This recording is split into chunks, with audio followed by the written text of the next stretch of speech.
This is exactly what the doctor ordered, Trinity thought as she dried her hair with a towel. After sleeping for 3 days and resting in bed for another 2, she was more than ready to get up. Her first stop, a nice long soak in her pool-sized bathtub. Next up, Trinity needed to talk to Reece. She wanted to thank him for rescuing her. She heard everything that happened. She couldn't believe that Reece had rescued her himself once again. Trinity looked in the mirror. Normally, she only wore makeup on special occasions, but she was feeling nervous about her impending conversation with Reece. She dabbed on some blush and ran a mascara wand over her lashes. It was amazing what 5 days of rest and a little makeup could do. I can't help but feel like he's avoiding me, Trinity confided in Lila as she piled eggs and bacon on her plate and buttered her toast. Abigail made an entire feast, special for you to celebrate the end of Trinity's bed rest.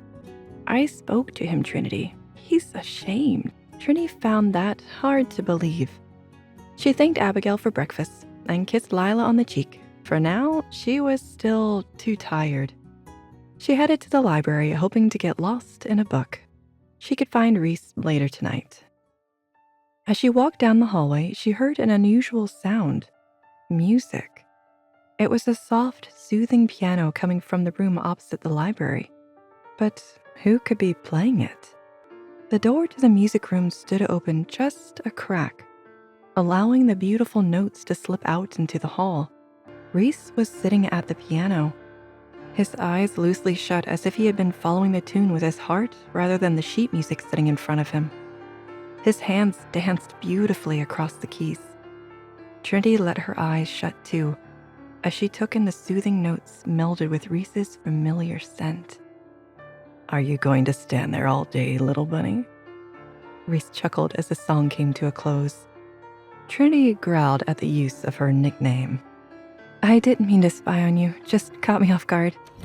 "I caught you off guard," Reece laughed. "You were the one watching me." "I didn't expect to hear you playing the piano. It's the first time I've heard it since I've been here. I didn't know you played. That was beautiful. May I?" Trinity approached the piano. She hadn't played in a long time either, years even. "You play, little bunny?"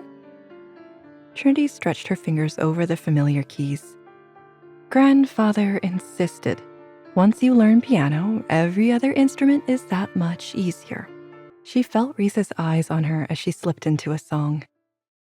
"That song, where do I know it from?" Trinity had started playing it without thinking. "It was our first dance." Trinity blushed. It was the song from not only their first dance, but their first kiss. She lost herself in the passionate memory, then suddenly very aware of Reece and the small space between them. She put her hands in her lap. "Do you play any other instruments?" Reece so rarely asked her about herself. She wondered if he felt the tension too.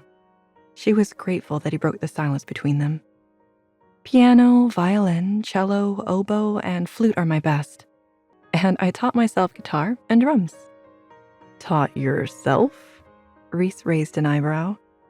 "Grandfather had this notion that I had to know the classics, and that it would somehow make me more appealing as a future mate. He thought learning guitar and drums would serve no purpose for me, so I taught myself as an act of rebellion." Reece let out a long, hard laugh. "Is it that funny?" Trinity asked nervously. "Yeah, it is." Reece wiped away a tear. "It proves you've been this stubborn forever. I'm not the only one who brings it out." Trinity laughed. "Can we talk, little bunny?" "That's what I wanted. I thought I was going to see you at breakfast." Trinity felt the unease rising in her. She tried to calm herself. "How is your head?" "I'm better," Trinity smiled. "I didn't need to sit in bed for 2 days." "If you feel better, it's probably the resting that did it." "Is there something specific that you wanted to talk about, Reece?" "This isn't easy for me." Reece looked at Trinity self-consciously.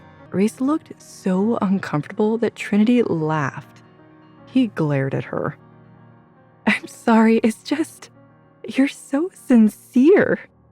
I'm trying here, all right? Reece stood up and paced the room in anger. Why do I even bother? Reece growled. You must be joking. Trinity shook her head. Reece, from the night of our meeting, you have made it clear that you hate me and you don't want me around. You're right. You're my mate in name only. I don't want you. I hate you. Good talk. Trinity spat. She stood up and walked to the door. Where are you going? Reece roared. You just sat me down to say the same cruel things once again. Why does he have to be such a... Trinity slammed the door behind her and crossed the hall to the library. He didn't even give me the chance to thank him for saving me. What just happened? Why does she have to be so damn difficult? Reece wanted to apologize to her. He wanted to explain why he had said those rude things to her before. He wanted to tell her that he was wrong. Why couldn't he do that? Reece returned to the basement. He knew exactly where to redirect his frustration. Want to know what happens next? Click on the link in the description below to watch further episodes of Chosen by Fate, Rejected by the Alpha.